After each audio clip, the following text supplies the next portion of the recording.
ทักทายสวัสดีทุกคนวันนี้พ่อกันอยู่ที่หนองน้ำพาพาทุกคนมาเบิ่งปลาธรรมชาตินะอันนี้ปลามองนะครับมีปลาจากพาทุกคนไปเบิ่งพ่อครัวกันเนาะ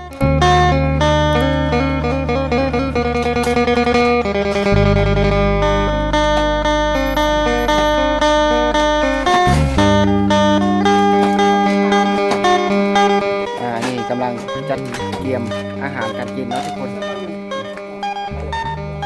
นะพาทุกคนมาเบิ่งพ่อครัวโอ้มาแล้วพ่อครัวมาแล้ว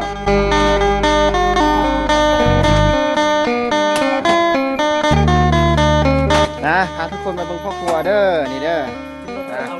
เอารถเด้อมาสั่นพ่อครัวเฮ็ดหยังกินนี่เมนูหยังนี่โอ้กดเป็ดเนี่ยเป็ดบ่ม่วนโอ้ขอโทษหลายๆเก็บเสือดิบ่เป็นหยังสบายอันนี้กำลังต้มอยู่เนาะอันนี้ต้มอยู่เมนูแกงเป็ดนะอันนี้จะมีปลาย่างเนี่ยทุกคนนี่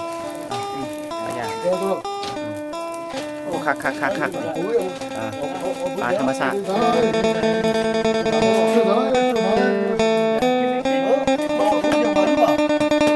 พ่อครัวเฮ็ดเมนูอย่างนี้เฮ็ดอยากกินอบเนาะอบเป็ดเนาะ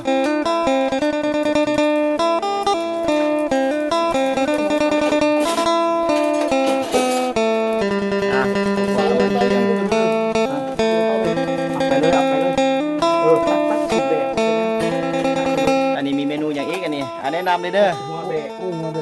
หัวเบะเนาะเมนูหลากหลายชนิดเลยลาบเลยมีลาบเดลาบปลาบ่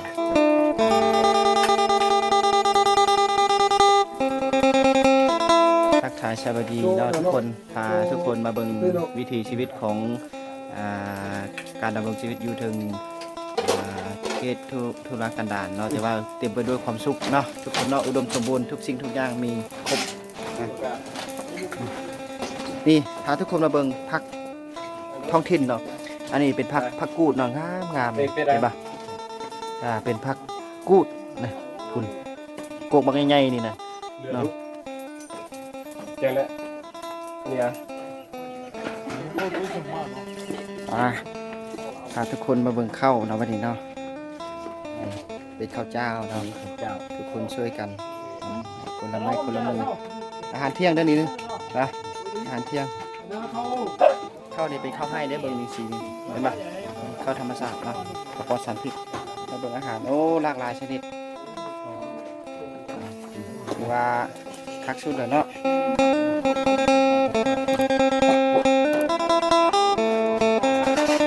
ส่วนใหญ่จะเป็นอาหารธรรมชาติด้วยทุกคนอันนี้จะเป็นปลาอันนี้จะเป็นแม่เนาะอันนี้จะเป็นลาบปลาแล้วก็มีกุ้งเลยเนาะมกปลาเนาะมกปลาส่วนใหญ่เป็นอาหารทะเล